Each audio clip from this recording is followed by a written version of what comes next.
कोई यात्रा हो तो उसे हम कैसे नापते हैं? अधिकतर रूप से हम दूरी में नापते हैं, जैसे किलोमीटर, या फिर तो समय से, यानी कितना टाइम लगेगा। पर क्या आपको पता है कि अंतरिक्ष यात्राएं न दूरी से और न समय से नापी जाती हैं? अब समय तो समझ में आता है, क्योंकि कहीं भी पहुंचने के लिए अंतरिक्ष यात्राओं में कोई ऐसी जल्दी नहीं है। पर दूरी महत्व क्यों नहीं रखता? चांद मिशन के लिए चांद का 4.25 लाख किलोमीटर दूर होना रॉकेट के निर्माण में कोई मायने नहीं रखता। तो रॉकेट यात्राओं को कैसे नापा जाता है, जो रॉकेट के डिज़ाइन में महत्व रखता है? रॉकेट मिशनों का सबसे महत्वपूर्ण प्राचल या पैरामीटर होता है डेल्टा वी, जिसका मतलब है गति परिवर्तन। यह बताता है कि रॉकेट में कितना गति परिवर्तन लाने की आवश्यकता है मिशन को पूरा करने के लिए।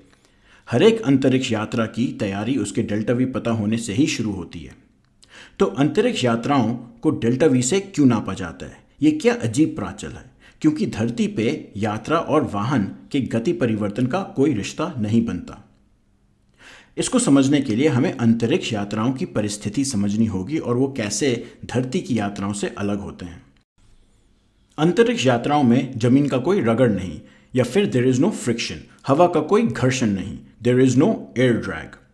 तो इससे होता यह है कि एक बार अंतरिक्ष विमान ने एक गति पकड़ ली तो वो उसी गति पे हमेशा कायम रहेगा।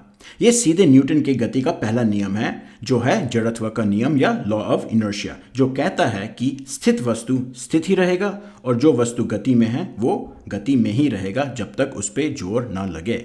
यानी बिना जोर लगाए हर एक वस्तु अपनी अवस्था कायम रखता है। इन्हीं परिस्थितियों में रॉकेट यात्रा होती है। एक बार रॉकेट गति पकड़ गई जहां वो धरती या किसी ग्रह की गुरुत्वाकर्षण की लपेट से बाहर हो तो वह उसी गति और दिशा में चलता रहेगा। जैसे कि निम्न पृथ्वी कक्षा या लो अर्थ ऑर्बिट, जो तकरीब 200 किलोमीटर की ऊंचाई होती है, वहां धरती की परिक्रमा लगाने के लिए वाहन को 8 किलोमीटर प्रति सेकंड की रफ्तार चाहिए। एक बार वो गति वाहन ने पकड़ ली तो वो धरती के चक्कर मारता रहेगा बिना और ईंधन खर्च किए। निम्न पृथ्वी कक्षा से अगर हमें रॉकेट को पृथ्वी की गुरुत्वाकर्षण से बाहर भेजना हो तो हमें 3 किलोमीटर प्रति सेकंड अधिक गति परिवर्तन या डेल्टा वी देना होगा। उसके बाद विमान मंगल जाए या बृहस्पति या भलाई सौर मंडल के बाहर ही क्यों ना जाए, कोई फर्क नहीं पड़ता।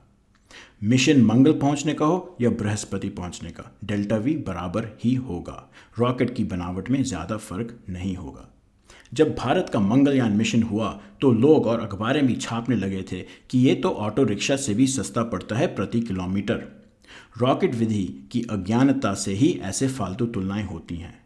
वही यान शनि ग्रह भी जा सकता था तो प्रति किलोमीटर सैकड़ों गुना और भी सस्ता पड़ता। यहाँ ध्यान करें कि अगर आपको विमान को दूसरे ग्रह जैसे मंगल हो या चांद की कक्षा में डालना हो तो फिर और डेल्टा वी लगेगा, क्योंकि विमान को उस कक्षा अनुसार सही गति पे लाना होगा। और अगर हमें सुगम अवतरण करना हो यानी सॉफ्ट लैंडिंग जैसे चांद पे, तो विमान को रोकने के लिए हमें और भी ज़्यादा डेल्टा वी चाहिए होगा, क्योंकि विमान की चलती गति को परिवर्तित करके उसे शून्य पे लाना होगा। तो इस तरह से रॉकेट यात्राओं की प्राथमिक पहचान उनके डेल्टा वी से होता है और ना कि उनके दूरी से।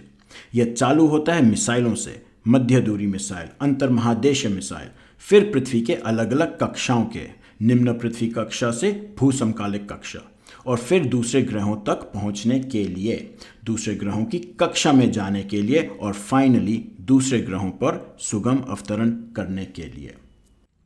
और गहराई और विस्तार में जानने के लिए देखिए यूट्यूब चैनल इसरो करता क्या है, जहां आपको रॉकेटरी और अंतरिक्ष विज्ञान की खूब जानकारी मिलेगी। लिंक नीचे डिस्क्रिप्शन में मिल जाएगा। और please like, share, subscribe, comment करें। बल बुद्धि विद्या देहु मोहि, हरु कलेश विकार। जय बजरंग बली।